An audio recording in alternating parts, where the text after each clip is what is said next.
Social media की दुनिया में आजकल वायरल होना कई लोगों के लिए एक जुनून बन चुका है। आजकल कुछ लोग कॉमेडी के नाम पर लगातार अश्लीलता फैला रहे हैं, महिलाओं और लड़कियों पर आपत्तिजनक टिप्पणियां करते हैं। इन लोगों की भाषा इतनी अश्लील है कि आप अपने परिवार के साथ बैठकर इनका कंटेंट देख नहीं सकते।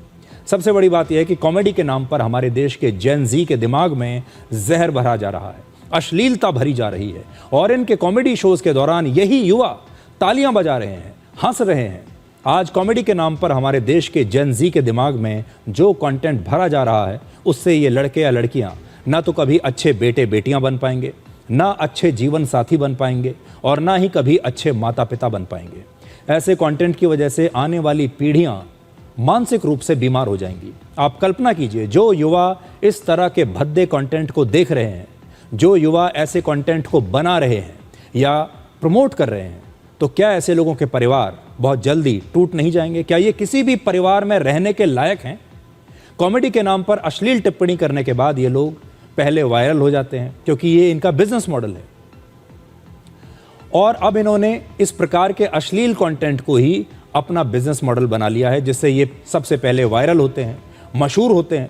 फिर हमारे ही देश में कई OTT चैनल इन्हें अपने यहाँ प्लेटफॉर्म पर जगह दे देते हैं कि आप हमारे यहाँ शो कीजिए, क्योंकि उन्हें भी लगता है कि इससे उनके OTT चैनल पर व्यूज़ ज़्यादा आएंगे।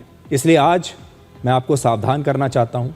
आप लगातार पिछले कई दिनों से ये देख रहे होंगे, हफ्तों से, कि कॉमेडी के नाम पर हमारे देश में कुछ लोग अश्लीलता फैला रहे हैं, हमारे देश की महिलाओं का मजाक उड़ा रहे हैं, लड़कियों के लिए आपत्तिजनक टिप्पणियां कर रहे हैं, परिवारों का मजाक उड़ा रहे हैं, माता पिता का मजाक उड़ा रहे हैं, हमारे देश के जो संस्कार हैं, हमारी संस्कृति है, उसका मजाक उड़ा रहे हैं। अब आप सोचिए, इनमें से कोई भी एक लड़का अगर कभी आपके घर में आकर बैठ जाए तो आप अपने घर के बाकी सदस्यों को लेकर कितने असहज हो जाएंगे।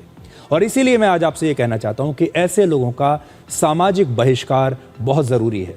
जब तक हमारी अपनी जेन ज़ी इनका सामाजिक बहिष्कार नहीं करेगी, जब तक हमारी अपनी जेन ज़ी जब ये बाहर निकलेंगे कहीं भी, इनके सामने आकर इन्हें ये नहीं बताएगी कि हमें ये स्वीकार नहीं है, हमें ऐसी ओछी बात, अश्लील बात स्वीकार नहीं है, जब तक हमारे देश के परिवार इनका एक सामाजिक बहिष्कार नहीं करेंगे और फिर हमारे देश की जो सरकार है, जब तक इनके खिलाफ सख्त एक्शन नहीं लेगी, तब तक ये ऐसे ही हमारे परिवारों को, हमारे जेन ज़ी के दिमाग में जहर भरते रहेंगे और एक एक करके आप देखिएगा जो आने वाली जो पीढ़ियां हैं वो टूटती चली जाएंगी। इसलिए इन लोगों से सावधान रहिए।